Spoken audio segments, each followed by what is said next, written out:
Les banques centrales jouent un rôle déterminant dans l'économie mondiale, agissant comme des gardiennes silencieuses de la stabilité financière, mais aussi comme des acteurs clés dans la régulation de l'économie. Alors que leurs actions peuvent parfois paraître invisibles pour le grand public, leur influence sur nos vies est colossale. Dans des moments de crise économique, elles deviennent les remparts contre l'effondrement, et dans des périodes de prospérité, elles orchestrent les balancements nécessaires pour maintenir l'équilibre fragile entre croissance et stabilité. Au cœur de cette dynamique se trouvent des institutions telles que la Réserve fédérale américaine et la Banque centrale européenne, qui gouvernent le destin économique de milliards de personnes à travers le monde. Mais quel est réellement leur rôle et comment influencent-elles nos économies, notamment lors de turbulences financières ? Découvrons l'impact profond de ces entités dans la régulation des économies mondiales. Dans un monde où les marchés financiers sont interconnectés et où les décisions économiques sont souvent prises à la vitesse de la lumière, les banques centrales ont un pouvoir insoupçonné. Prenez par exemple la Réserve fédérale des États-Unis, la Fed.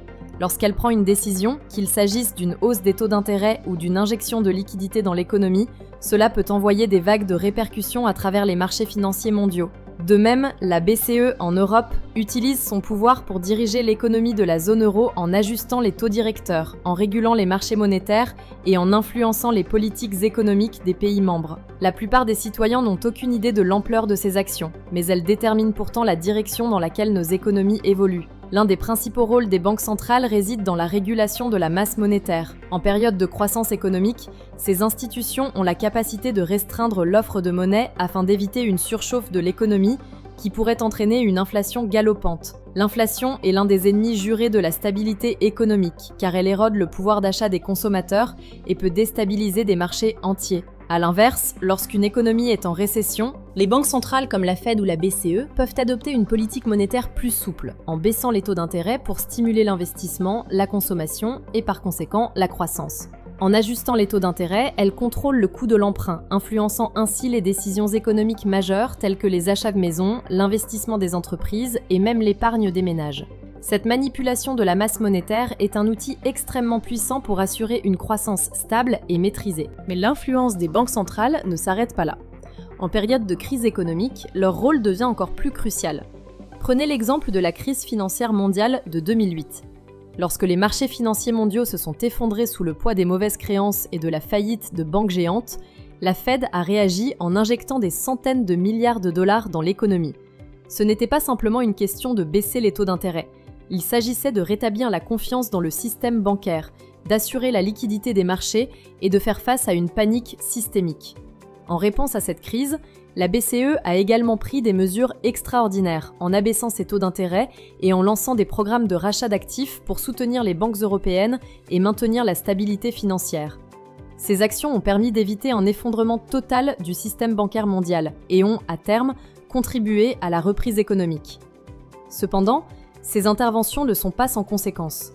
Lorsqu'une banque centrale décide d'injecter une grande quantité d'argent dans l'économie, elle court le risque de provoquer une inflation à long terme.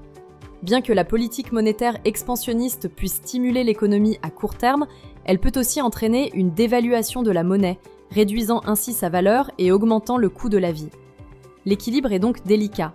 Les banques centrales doivent être prêtes à ajuster leur politique pour répondre aux besoins immédiats, tout en surveillant les risques futurs. C'est là que réside la complexité de leur rôle. Les crises économiques mondiales, comme celle des années 2008 ou même celle induite par la pandémie de Covid-19, ont mis en lumière l'importance de ces institutions dans la préservation de la stabilité globale. En mars 2020, par exemple, la BCE a pris des mesures extraordinaires pour lutter contre les effets économiques dévastateurs de la pandémie. Elle a augmenté son programme d'achat d'actifs et a offert des prêts à faible coût aux banques commerciales afin de garantir que l'économie européenne ne sombre pas dans une récession prolongée. De même, la Fed a déployé des mesures de relance similaires pour soutenir l'économie américaine. Dans ces moments-là, la capacité des banques centrales à réagir rapidement et de manière décisive peut faire la différence entre une reprise rapide et un déclin prolongé. Ce pouvoir est cependant loin d'être illimité. Les banques centrales sont souvent confrontées à des pressions politiques, à des critiques publiques et à des doutes sur l'efficacité de leurs mesures. L'autonomie des banques centrales est un principe fondamental pour garantir que les décisions économiques ne soient pas influencées par des considérations électorales ou politiques à court terme. Néanmoins, dans des moments de crise, cette indépendance est mise à l'épreuve. Les gouvernements cherchent souvent à exercer une pression sur ces institutions pour qu'elles adoptent des politiques favorables à l'économie nationale, et ce, malgré les risques inflationnistes ou autres conséquences négatives à long terme. Dans certains cas, comme ce fut le cas en 2008, la Fed a dû jongler entre son rôle d'indépendance économique et les pressions politiques venant de Washington. En dehors des crises, les banques centrales ont également un rôle fondamental à jouer dans la gestion des taux de change et dans la régulation des marchés de devises. Une monnaie forte ou faible peut avoir des répercussions profondes sur les exportations, les importations et la compétitivité d'un pays sur la scène mondiale. Les banques centrales ajustent régulièrement leurs taux directeurs pour maintenir une certaine stabilité monétaire et préserver l'équilibre des échanges internationaux.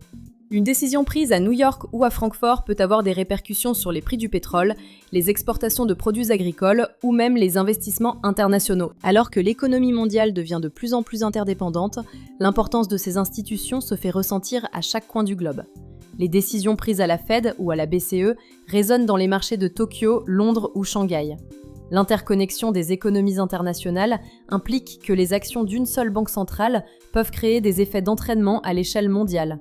Par exemple, une hausse des taux d'intérêt décidée par la Fed peut entraîner un afflux de capitaux vers le dollar américain, déstabilisant ainsi d'autres économies, en particulier celles des marchés émergents. Cela souligne la responsabilité énorme des banques centrales dans un monde globalisé.